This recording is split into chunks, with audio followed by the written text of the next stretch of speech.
Hi, and welcome to Itsy Bitsy Book Bits. Today I'm going to read to you from Made to Love Her by Michele Sims. Chapter 1. Babe, you were all that and a bag of chips, Lecia exclaimed, blowing kisses. Her husband, Cade Moore, an internationally renowned saxophone player and founder of the successful jazz group Fortune, was tasting the fruits of his success. I've been to so many of your gigs that I can't even pick a favourite, but tonight's set felt different. Placing the shiny, round silver spoon filled with delicious Greek custard into her mouth, she leaned back, savouring the last bite before sliding the spoon out. You captured the magic. She placed the spoon on the side of the plate, then dabbed the corners of her lips with a cotton napkin before placing it on the table. Cade smiled and looked at her with lidded eyes.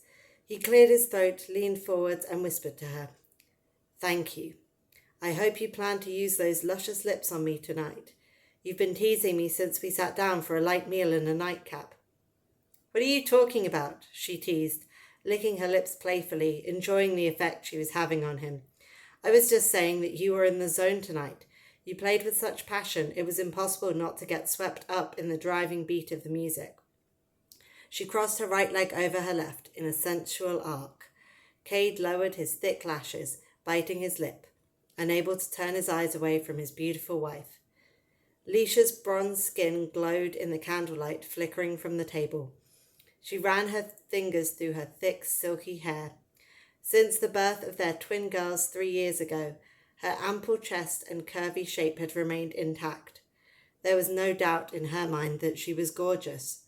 Not in a conceited manner, but with the self-assurance that she took care of herself and didn't require validation from others. It didn't hurt, however, that her husband appreciated her efforts. Is that a new dress? He gave her an appraising look from head to toe. Yes, I purchased it while you were practicing today. She had seen the royal blue, beautifully designed silk dress in a window on the fashionable street near their hotel. The owner of the shop had urged her to try it on. The dress fell slightly above her knees. It had a V neckline and a low cut to tantalize the eye.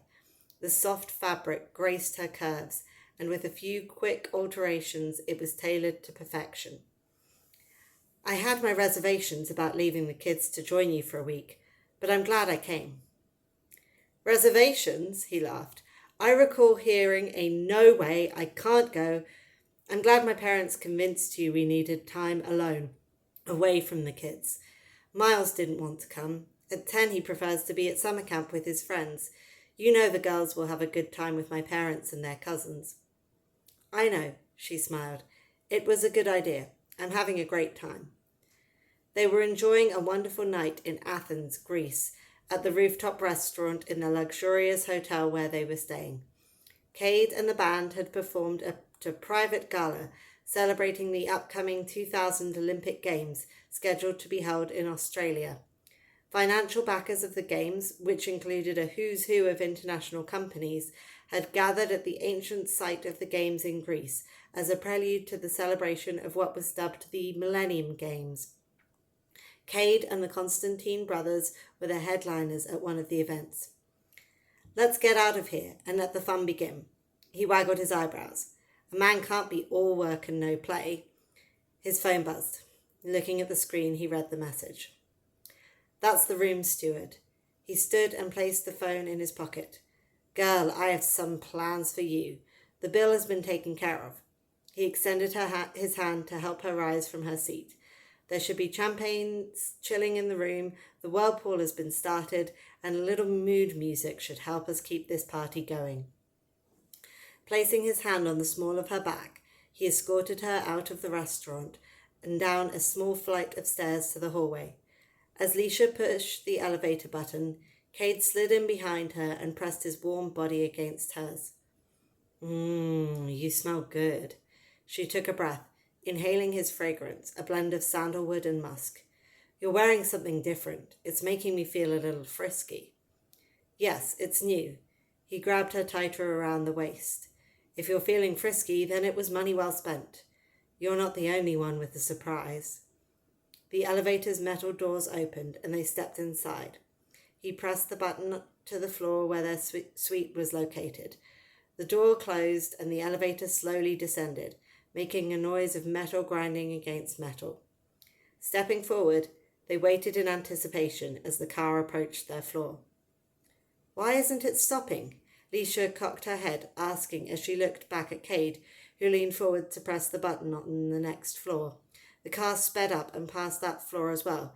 She sensed something was wrong as he frantically began pressing multiple buttons, including the emergency stop button.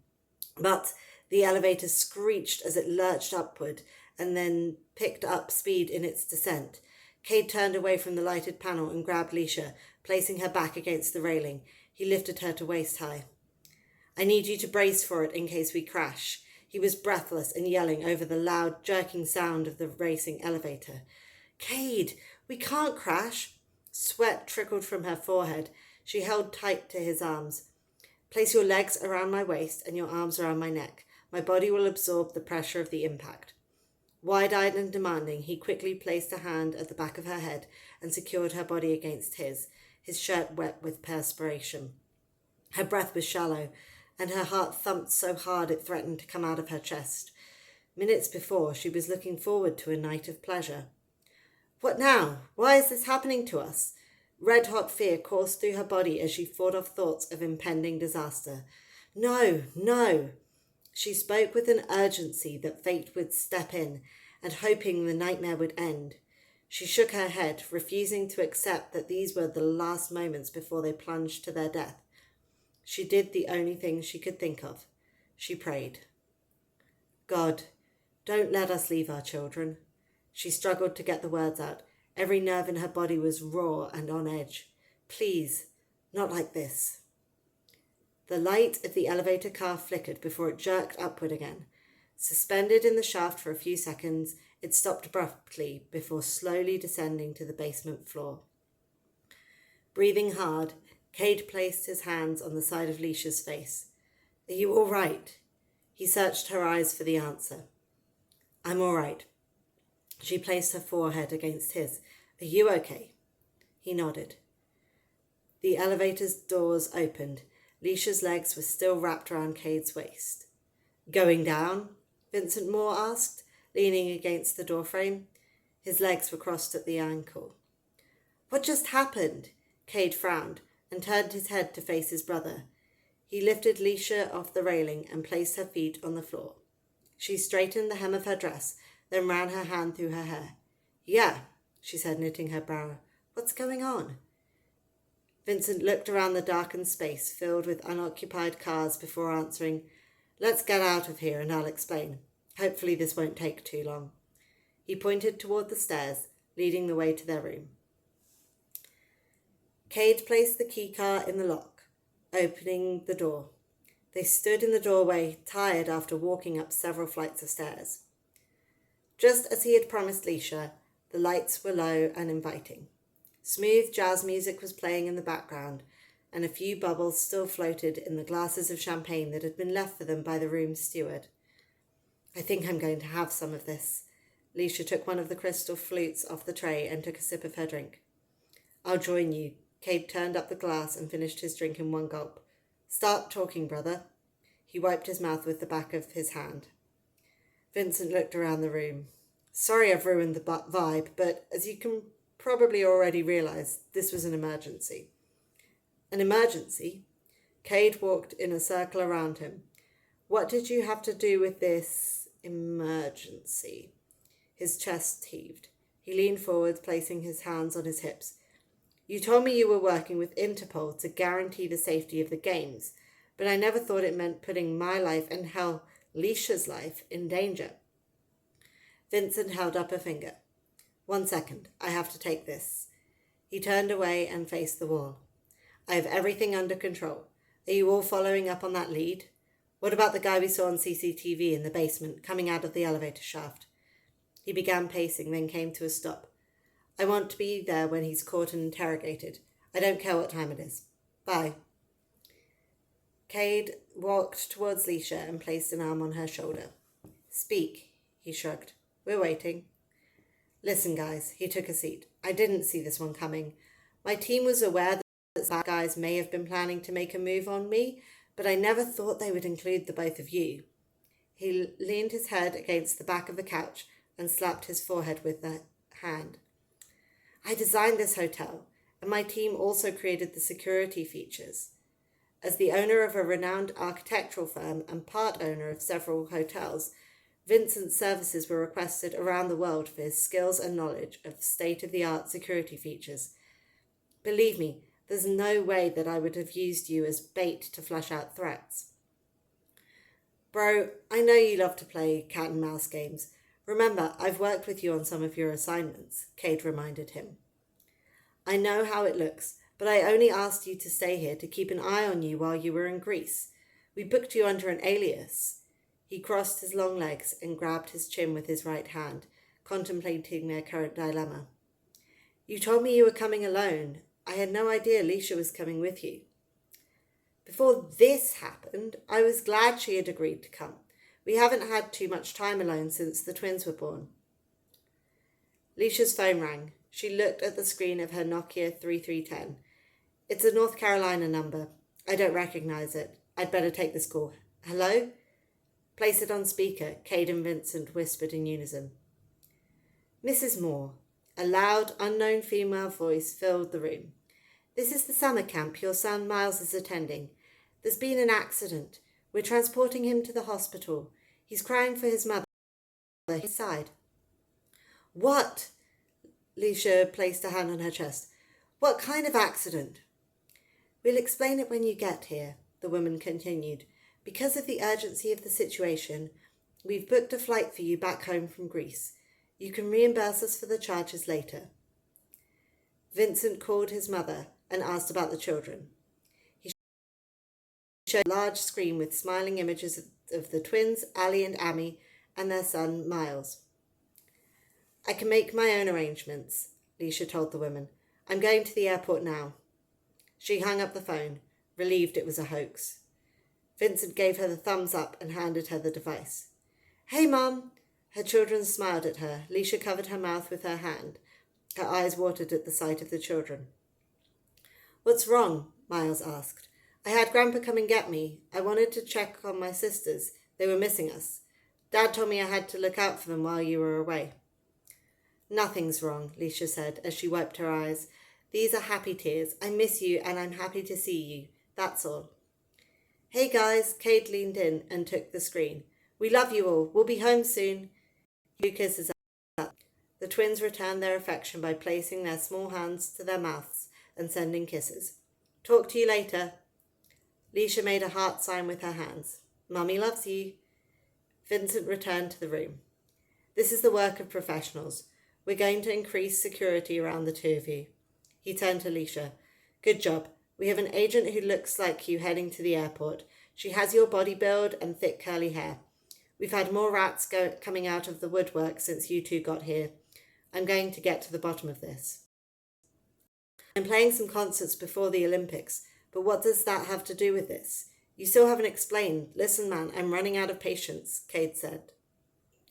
"You know I've been working with the US Olympic team and Interpol since Carl's death 4 years ago," Vincent reminded him. "Are you talking about Carl Bell?" Lecia looked at Cade and then at Vincent. "Yes, he was a gifted wrestler and the #1 contender for our team's gold medal before he died." Vincent turned away, gazing into space. "The autopsy said it was a heart attack," Cade said. Vincent still believes his death was suspicious. He was a young man with no history of chronic disease who died of a mysterious heart attack. He had large quantities of an unknown substance in his blood. Some thought it could have been suicide. Vincent went to the bar and poured a drink. "I've been intentionally asking a lot of questions that have come to the attention of others who would prefer that I keep quiet." He raised the glass to his lips. "These same folk are aware that I'm staying here. I was in the lobby when I saw members of my team rushing to the basement. I ran down the stairs with them and was told that the two of you had entered an elevator that was out of control. They tried but couldn't kill the power to stop it." "Okay, this is starting to make sense." Lecia took her time sitting down in the chair opposite Vincent. "You're investigating the death of an elite athlete." He nodded before she continued. Interpol is on the case because of the possibility of international involvement. She interlocked her fingers and placed them against her lips. You're willing to use yourself as bait, but unfortunately Cade and I have been drawn into the trap without our consent. Lecia, this is more than just another investigation. This is personal, Vincent said, turning his head away from her. Cade took a seat next to Lecia. He sat back and smiled. He couldn't help it, but he was enjoying watching his brother squirm under her line of questioning. Without missing a beat, Lecia turned to him. So, Cade, she tilted her head and looked at him. You didn't know anything about this before we got here? I knew about as much as you knew, he responded and tightened his lips. Lecia turned her laser focus back to Vincent. You were willing to use yourself as bait even though you knew it was dangerous? Do I need to remind you that you have a wife and 4 kids who would be devastated if something happened to you? Vincent repositioned himself in his seat and cleared his throat. Like I said, Lecia, this is personal. I was Carl's mentor. I encouraged him to try out for the Olympic team before his death. Everyone thought he was the next men's heavyweight freestyle champion. He lowered his eyes. I won't rest until I find out what happened to him. He was like a little brother to me. Cade is your younger brother. He'd do anything for you. Lecia stopped speaking and allowed the weight of her words to hang in the air. Cade looked at Vincent with a more critical. For the first time, he noticed that the man, 5 years older than him, who he had grown up admiring, was not his usual unflappable, poised self. His suit was crumpled and soiled with black grease, probably from crawling through the elevator shaft. His shirt was wet with sweat, and his expensive shoes were uncharacteristically scuffed. He was definitely not the GQ type Cade was used to seeing. Vincent rose from his seat. I said I wouldn't stay long. I need to keep my word. He walked past them, heading to the door. He placed his hand on the knob and turned to face them. For the record, I know you're my blood, and that includes you, Lecia. You're as close to blood as they come in my book. I don't love you any less than our sister, Doris. Cade and I have made a vow to take care of each other's family if anything should happen to either of us. You know how I feel about all of you. I would never intentionally place any of you in harm's way. He placed a fist to his heart. Well, I thought you knew that. Where are you going? Cade asked. Vincent opened the door and left without another word. Cade and Lecia exchanged glances. The silence was palpable.